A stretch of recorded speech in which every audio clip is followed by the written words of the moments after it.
ये क्लास 8 का हिस्ट्री का है, part second. India after independence का कॉन्स्टिट्यूशन हमारा लिखा गया था तब। तो कॉन्स्टिट्यूशन का मतलब संविधान। संविधान meeting of the constituent assembly वो थी जो संविधान को लिखने में काम कर रहे थे जो लोग। कब हुई थी इनकी मीटिंग? बिटवीन दिसंबर 1946 से लेकर नवंबर 1949 तक। कहाँ? दिल्ली में। इसमें लगा था 2 साल 11 महीने 18 दिन कॉन्स्टिट्यूशन लिखने में। कब से लिखा गया? दिसंबर 1946 से लेकर नवंबर 1949। 46 से 49 कितना टाइम लगा? 2 साल 11 महीने 18 दिन कॉन्स्टिट्यूशन लिखने में।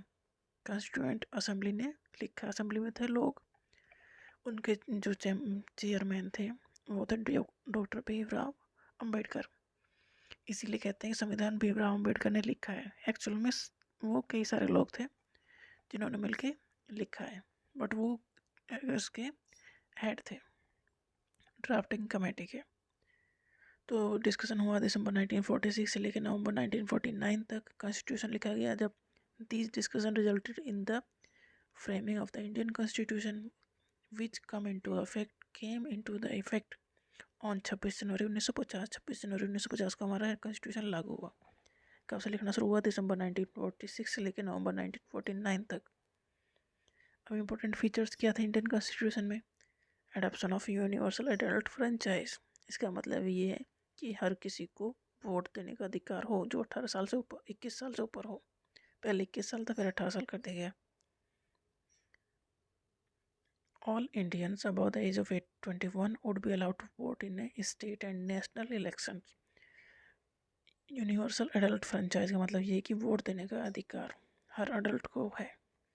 एक वोट की वैल्यू एक ही है, चाहे वो कितना भी अमीर हो कितना भी गरीब हो, कोई भी हो, उसकी एक वोट की वैल्यू एक ही है। All Indian above the age of 21 would be allowed to vote in a state and national election. State के इलेक्शन हो या नेशनल लेवल पे इलेक्शन हो, जैसे कि पीएम के इलेक्शन हो या सीएम के इलेक्शन हो, हर एडल्ट को वोट देने का अधिकार है। ये फीचर क्या है किसका? इंडियन कॉन्स्टिट्यूशन का। India choose to grant this right to all citizens regardless of gender, class और एजुकेशन। मतलब हर किसी को वोट देने का अधिकार है। ऐसा नहीं कि मेल को है फीमेल को नहीं है, ऐसा कुछ नहीं है। कोई मेल हो फीमेल हो, कोई भी क्लास का हो, किसी भी कोई पढ़ा लिखा हो या अनपढ़ हो, हर किसी को वोट देने का अधिकार है। इन अदर कंट्रीज, दूसरी कंट्रीज में ऐसा नहीं था, such as United Kingdom and the United State, UK and US, this right had been granted in stages. जो यहाँ हमारे यहाँ एक बार में ये पास हो गया, बट जो डेवलप्ड नेशन थे उनमें एक बार में पास नहीं हुआ। पहले वहाँ था first only man of the property had the vote. पहले यूके यूएस में ये था जिसके पास प्रॉपर्टी है वो ही इंसान वोट डाल सकता है, बट इंडिया में ये था कि कोई भी है जो एडल्ट है वो वोट दे सकता है। The man who were educated were also added on. पहले जो वोट का अधिकार दिया गया यूके एंड यूएस में, पहले दिया गया तो उन्हें जिनके पास प्रॉपर्टी है, उसके बाद दिया गया उन्हें जो एजुकेटेड है। कई स्टेज में ये काम हुआ। Working class man got the vote only after a long struggle. पहले जो पैसे वालों को वोट का अधिकार दिया गया, उसके बाद जो एजुकेटेड लोग थे उन्हें दिया गया, फिर जो उनसे नीचे वाली क्लास थी उन्हें दिया गया। तो ये स्टेज में हुआ वोट का अधिकार देना भी। और सबसे लास्ट में अमेरिका और ब्रिटेन में भी वोमेन को जो अधिकार मिला वोट देने का, वो सबसे लास्ट में मिला। पहले तो इनके जो आदमी है मेन है उन्हें ही कई स्टेज में मिला। जो पहले अमीरों को मिला, फिर जो एजुकेटेड पढ़े लिखे अच्छे थे उन्हें फिर मिला, फिर जो लोअर क्लास के थे उन्हें मिला, और सबसे लास्ट में वोट देने का अधिकार मिला वोमेन को, औरतों को। कहाँ? ये यूके और यूएस की बात हो रही है जो डेवलप्ड थे पहले से। बट इंडिया में जब आज़ादी मिली तो वोट देने का अधिकार हर किसी को था। ये हमारे कॉन्स्टिट्यूशन की खास बात थी। सेकंड है Indian constitution guaranteed equality before law. Indian constitution ने गारंटी किया कि सब इक्वल हैं कानून की नज़रों में। टू ऑल सिटीजन्स रिगार्डलेस वो किसी भी कास्ट का है, किसी भी रिलीजन का है, किसी भी कहीं से भी जुड़ा हुआ है, सब कानून की नज़रों में बराबर हैं। India is a country of Hindu Muslim Christian Sikh as well as the many partial Jain. India में सभी रह रहे हैं, हिंदू मुस्लिम क्रिश्चियन सिख सब रह रहे हैं। तो everyone get equal opportunity, हर किसी को equal opportunities मिलनी चाहिए when it come to seeking jobs in government or the private sector, the same right before the law। मतलब यहाँ भेदभाव नहीं है, सबको इक्वल राइट है, क्योंकि इंडिया एक सेकुलर कंट्री है, यहाँ कई धर्मों के लोग रह ही रहे हैं, तो सबका ध्यान रखा गया है कॉन्स्टिट्यूशन में कि सब का है, चाहे कोई किसी का भी धर्म का हो, किसी भी जाति का हो, कानून की नज़रों में सब बराबर है। नेक्स्ट फीचर है कॉन्स्टिट्यूशन का, feature of the constitution was that it offered special privilege for the poorest and most disadvantaged Indians. अब हमारी पॉपुलेशन में बहुत सारी पॉपुलेशन ऐसी थी जो अपना काम भी नहीं चला पा रही थी, तो उनके लिए अलग से वो बनाए गए, स्पेशल प्रिविलेज उन्हें दिए गए, जैसे कि प्रैक्टिस ऑफ अनटचेबिलिटी वाज एबोलिश्ड। पहले ये था कि उन्हें जो लोअर कास्ट के लोग थे उन्हें दूर रखा जाता था अपने घरों से, मंदिरों से, तो ये पहले ये ख़त्म किया गया। हिंदू टेम्पल सबके लिए खोले गए क्योंकि पहले उन्हें अलाउ नहीं किया जाता था मंदिरों में। Certain percentage of seats in legislature as well as the jobs in government. फिर रिजर्वेशन का प्रोविजन आया कि देखो वो लोग बहुत पीछे रह गए, तो उन्हें एक वो देना ही पड़ेगा, पुश देना ही पड़ेगा, उसके लिए रिजर्वेशन का सिस्टम रखा गया SC और ST के लिए, क्योंकि वो पहले इतना लोअर सेक्शन था, अगर उन्हें नहीं दिया जाता रिजर्वेशन तो वो आगे नहीं बढ़ पाते। तो ये सारे प्रोविजन थे हमारे कॉन्स्टिट्यूशन में, मतलब जो लोग पीछे थे उन्हें स्पेशल प्रिविलेज दे के आगे बढ़ाने की पूरी कोशिश की गई, जो अब तक भी की जा रही है। Next constitution sought to balance these competing claim by providing. हमारे कॉन्स्टिट्यूशन में कई, हमारे जो इंडिया के कई सब्जेक्ट हैं, जैसे कि टैक्स है, डिफेंस है, एजुकेशन है, फॉरेस्ट है, एग्रीकल्चर है। तो हमारे यहाँ गवर्नमेंट का सिस्टम डुअल टाइप का है, मतलब स्टेट की भी गवर्नमेंट है और सेंटर में भी गवर्नमेंट है, मतलब चीफ मिनिस्टर भी है और प्राइम मिनिस्टर भी है।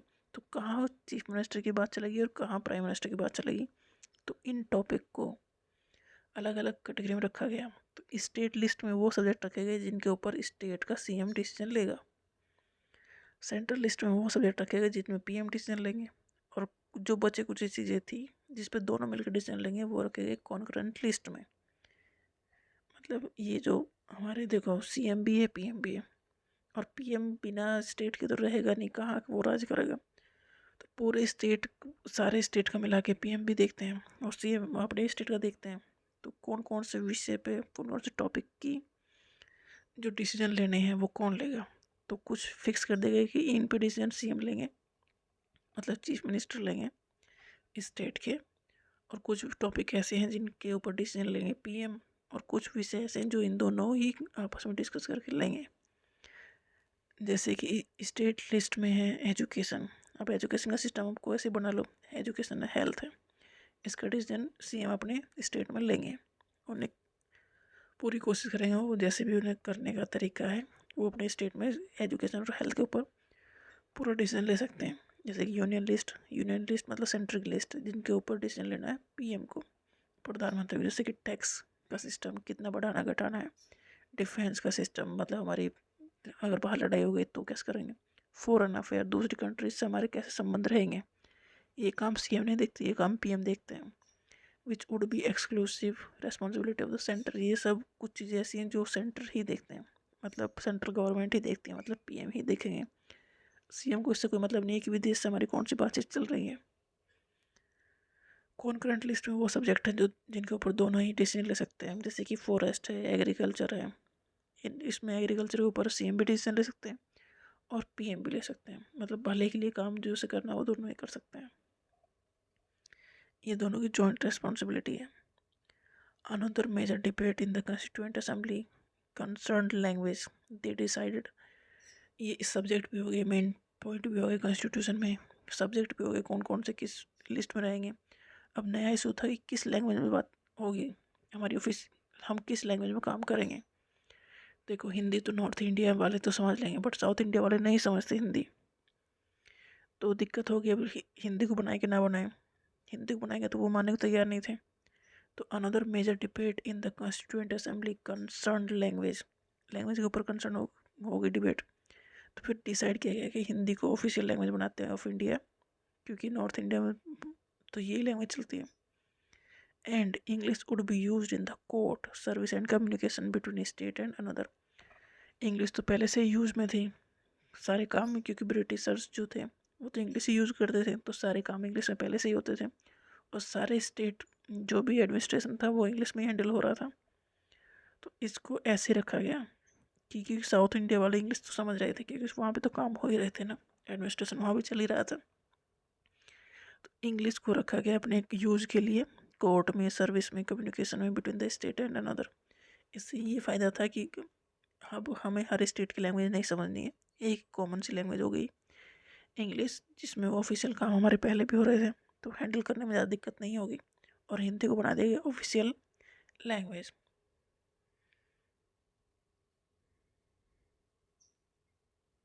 तो doctor Bhimrao Ambedkar was the chairman of drafting committee. Drafting committee वो कमेटी जिसने कॉन्स्टिट्यूशन लिखा, उनके ही सुपरविजन में कॉन्स्टिट्यूशन लिखा गया।